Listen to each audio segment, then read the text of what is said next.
Je prends l'exemple de la CAN.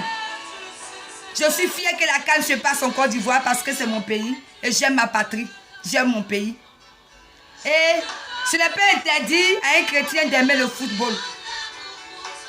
Mais c'est interdit à un chrétien d'aimer le football plus que Dieu.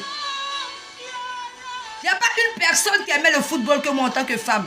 Je me rappelle en 2015, lorsque on avait gagné, j'étais enceinte. J'ai couru avec ma grossesse partout. Crié. J'avais oublié cette grossesse. Par amour pour le football. Mais lorsque j'ai donné réellement, lorsque j'ai donné ma vie au Seigneur, parce qu'avec Dieu, c'est pas un pied dedans, un pied dehors. Soit tu es dedans, soit tu es dehors. J'étais dehors. Malgré que j'étais chrétienne, mais j'étais dehors. En 2015, là, j'étais dehors.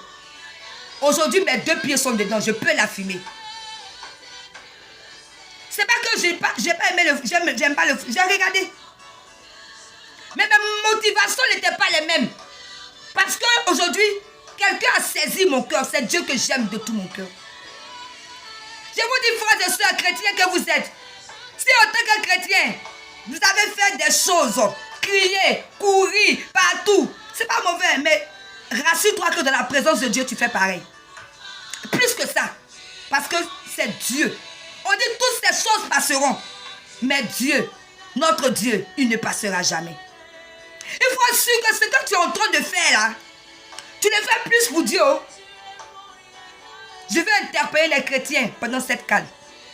De faire attention, de ne pas mélanger les choses. Notre Dieu est un Dieu jaloux. J'aime ma patrie. Je suis fière que la CAN se passe en Côte d'Ivoire. Mais mon Dieu d'abord. Parce que j'aime Dieu de tout mon cœur. Dieu d'abord. Mon Dieu d'abord. Ne te dis pas que à cause de cette CAN, le dimanche, je n'irai pas à l'église. On a vu dimanche, plein ne sont pas allés à l'église. Des chrétiens. À cause de la CAN. Parce qu'ils ont tellement sauté le samedi. Parce que tu avais oublié ton Dieu. Souvent on dit non, les chrétiens sont compliqués. Ceux-là même, ils sont compliqués. Ne confondez pas les choses. Ta priorité doit être le Seigneur d'abord. En sautant, en criant, en faisant tout. Rassure-toi que tu fais plus pour le Seigneur.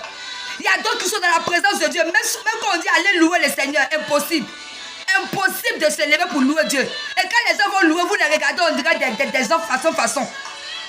Ils savent ce qu'ils ont avec le Seigneur. Ils connaissent les alliances avec Dieu. Ils savent qui est Dieu dans leur vie. Mais toi, tu as arrêté, tu les regardes façon. Quand on dit CAN, quand tu vas gagner, tu cries comme ça, wow, tu sautes partout. Mais est-ce que tu fais pareil pour le Seigneur? Que le Seigneur te bénisse. Bonjour, chers frères et chères sœurs. Salut mes amis. J'espère que vous allez bien. Je vais bien grâce à Dieu. Et je vous souhaite une très belle semaine. Tu vas dire ce matin, l'Éternel est mon berger, je ne manquerai de rien. Répète avec moi, si l'Éternel est mon berger, je ne manquerai de rien. En cette semaine, je ne manquerai de rien. Le Seigneur sera avec moi. Le Seigneur me bénira. Le Seigneur pourvoira à mes besoins. Je ne manquerai de rien parce que l'Éternel est mon berger. Alors, je veux que tu répètes cela. L'Éternel est mon berger, je ne manquerai de rien. Quand cette semaine, tu médites cette parole et tu verras que si l'Éternel est ton berger, réellement, tu ne manqueras de rien. Que le Seigneur vous bénisse. Passez une très belle semaine. Alors, ce matin, nous sommes à notre émission « Édifie-moi » avec votre servante de Dieu fidèle. Et tu vas prendre ta Bible sans tarder dans Luc 10, le verset 27 qui dit « Il répondit, tu aimeras le Seigneur ton Dieu de tout ton cœur, de toute ton âme, de toute ta force et de toute ta pensée et ton prochain comme toi-même. » Je répète, tu aimeras le Seigneur ton Dieu de tout ton cœur, de toute ton âme, de toute ta force et de toute ta pensée et ton prochain comme toi-même.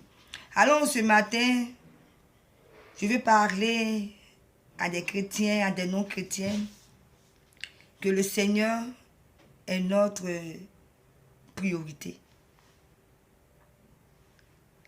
La Bible déclare dans Luc 10, verset 27, que tu aimeras ton Dieu de tout ton cœur. C'est vrai, tu as donné ta vie au Seigneur aujourd'hui, tu es chrétien, tu as ta marche avec le Seigneur. Et plusieurs d'entre nous, chacun a sa manière de marcher avec le Seigneur. Et aujourd'hui, le chrétien est celui qui aime juste ce titre chrétien sans observer les préceptes du Seigneur, sans observer le commandement, c'est pas bon. Pour lui, il a donné sa vie au Seigneur, il s'est baptisé. Pour d'autres, ils se sont confirmés. Et puis point barre, c'est fini, on continue la vie. Non. Le Seigneur dit ici, tu aimeras ton Dieu de toute ton âme, de toutes tes forces. C'est très important. Parce que si tu acceptes ce verset, d'aimer Dieu avec toute ton âme, c'est que tu n'auras aucune réserve quelque part. Aimer Dieu de tout son cœur, c'est que tu n'as rien réservé. C'est que c'est Dieu que tu aimes de tout ton cœur. C'est que c'est Dieu qui est ta priorité dans toutes choses. C'est que dans tes pensées, c'est Dieu. Tout ce que tu fais, c'est Dieu d'abord. Mais est-ce que c'est le cas? En ce matin, en cette semaine, je vais dire à quelqu'un d'aimer Dieu de tout son cœur. Quand tu aimes Dieu de tout ton cœur, tu le cherches. Quand tu aimes Dieu de tout ton cœur, il est ta priorité. Est-ce que le Seigneur est réellement ta priorité, toi qui me suis? Il faudrait qu'on apprenne à mettre Dieu au centre de notre vie. Qui est donc ma priorité en tant que chrétien? Est-ce que c'est le Seigneur que j'aime de tout mon cœur? Ou bien j'aime ma femme de tout mon cœur? J'aime mon mari, mes enfants, j'aime mon travail, j'aime mon argent, j'aime mes activités plus que Dieu. Alors, il ne s'agit pas de ne pas aimer sa femme. Puisque le Seigneur m'a dit, aime ta femme comme toi-même. Il ne s'agit pas de ne pas aimer son mari. Il ne s'agit pas de ne pas aimer ses enfants. Mais il s'agit de mettre Dieu en priorité au centre de tout. Il s'agit que Dieu d'abord. Dieu d'abord. Je répète, Dieu d'abord. Est-ce que Dieu est d'abord dans ta vie? Est-ce que Dieu est le centre de ta vie?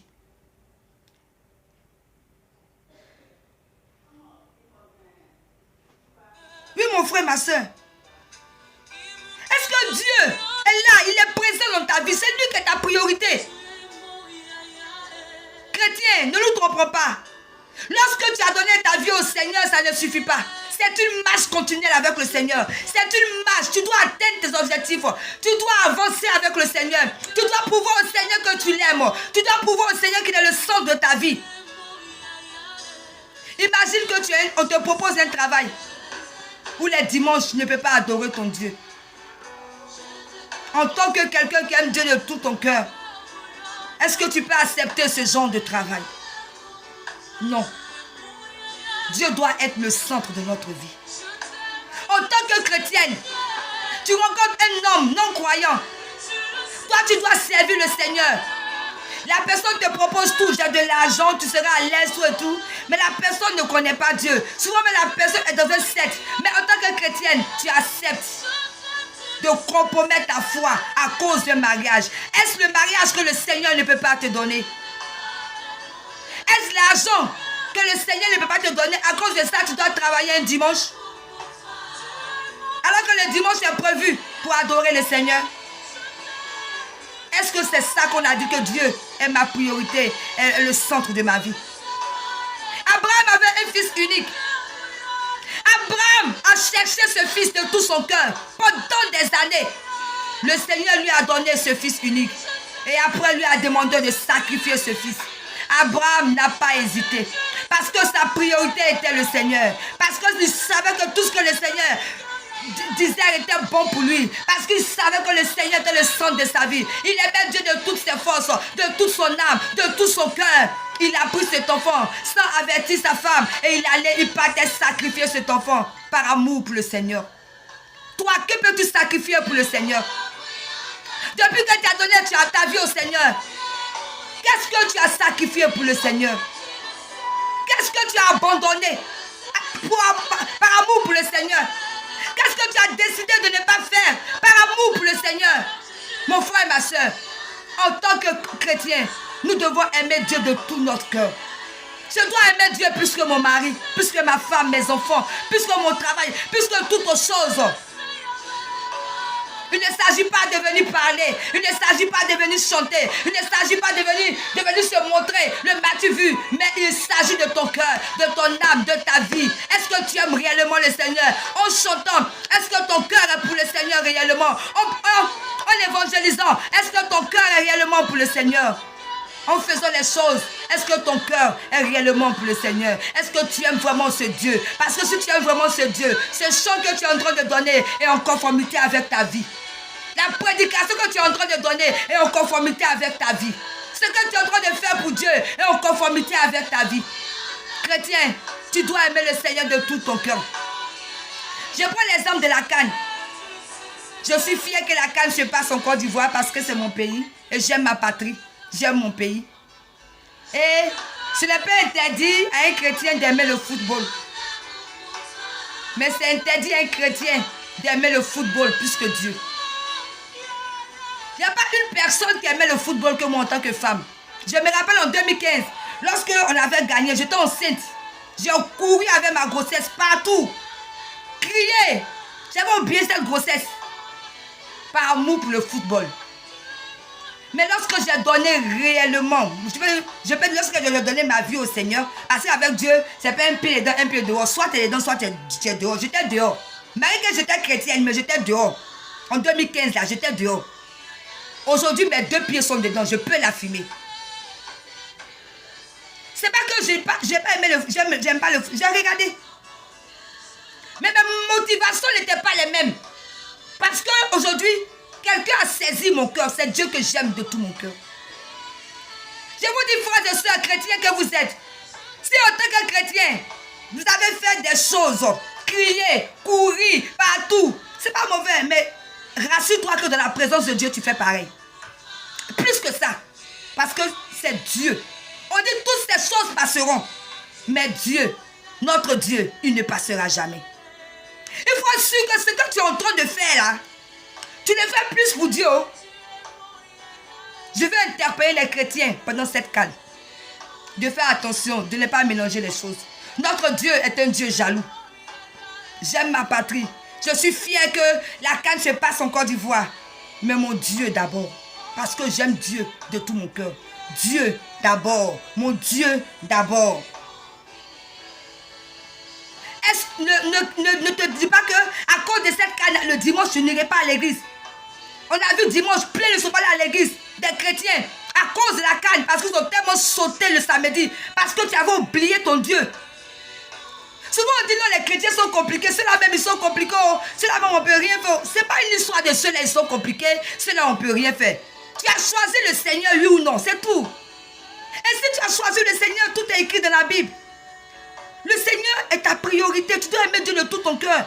Aimer Dieu plus que toute chose, plus que le football. Quand tu rencontres Jésus-Christ, il n'y a rien que tu puisses aimer que le Seigneur. Jésus devient ta priorité, le centre de ta vie. Partout, c'est lui d'abord. Quand on aime quelqu'un, c'est comment? Vous qui aimez vos femmes, qui aimez vos maris. C'est ton mari d'abord. C'est ta femme d'abord. Mais à plus forte raison, un Dieu qui nous a créés. Regarde, il ne nous a pas créés pour autre chose. Le Seigneur nous a créés tout simplement pour l'adorer. Alors, nous devons l'adorer en vérité. Il dit, je recherche de vrais adorateurs. Il ne cherche pas les adorateurs façon là. Non, il cherche de vrais adorateurs. Des cœurs qui sont disponibles. Des cœurs qui sont disposés à l'aimer réellement. À abandonner le péché. À le suivre. À chercher à le connaître. À avancer avec lui. Des personnes qui sont en train de réfléchir. Mais qu'est-ce que je peux faire pour m'approcher du Seigneur? Pour réjouir le cœur de mon Dieu. C'est des personnes comme ça que le Seigneur cherche. Chrétiens, nous devons nous réveiller. Aime ton Dieu de tout ton cœur. Si tu as choisi d'être chrétien, ne fais pas à moitié les choses. Parce que un pied dedans, un pied dehors, c'est dehors. Donne-toi à fond. Donne ton cœur, ton âme, ton esprit. Donne ta force à Jésus. N'attends pas un jour que quand tu n'auras pas de force, tu ne pourras plus rien faire. Ou bien quand tu seras malade. Mais pendant que tu es bien vivant, tu es en forme, c'est ton Dieu. Loue ton Dieu. Parce qu'il le mérite. Alors voilà un peu. C'était juste pour vous interpeller. En cette période de Cannes, c'est bien, vous pouvez vous exprimer. Vous pouvez faire ce que vous voulez. Mais n'oubliez pas Jésus. N'oubliez pas Jésus chrétien. Ne confondez pas les choses. Ta priorité doit être le Seigneur d'abord. En sautant, en criant, en faisant tout. Rassure-toi que tu fais plus pour le Seigneur. Il y a d'autres qui sont dans la présence de Dieu. Même quand on dit aller louer le Seigneur, impossible. Impossible de se lever pour louer Dieu. Et quand les gens vont louer, vous les regardez, on dirait des gens façon. Ils savent ce qu'ils ont avec le Seigneur. Ils connaissent les alliances avec Dieu. Ils savent qui est Dieu dans leur vie. Mais toi, tu as arrêté, tu les regardes façon. Quand on dit gagne, quand tu vas gagner, tu cries comme ça. Wow, tu sautes partout. Mais est-ce que tu fais pareil pour le Seigneur? Que le Seigneur te bénisse. Aime Dieu de tout ton cœur, de toute ta force, de toutes tes pensées. Aime le Seigneur. Voilà le message que le Seigneur m'envoie et te dit en cette semaine. Qu'il faut bien méditer là-dessus. Luc 10, le verset 27. Passez une très belle semaine. C'était votre servante de Dieu fidèle. À très bientôt pour une prochaine vidéo.